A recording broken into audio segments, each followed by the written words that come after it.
масъали вая намози ишроқ ки намози зуҳоя камтар маълумот медодед?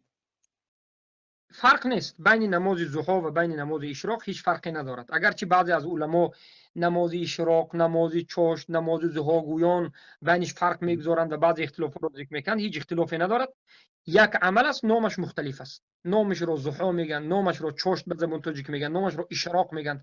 همیش نامی یک نماز است که بعد از بلند شدن آفتاب، بعد از اینکه یک نیزه بلند میشود آفتاب تا نمازی تا وقتی زوال آفتاب خونده می شود.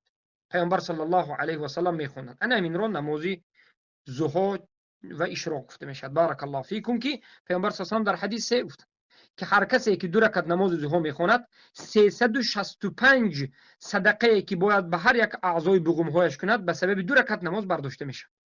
ان شاء الله. یعنی خیلی ثواب زیاد دارد. بارک الله فیک. فرقیتش نیست گویا که هم نه نماز فرقی هم ندارد.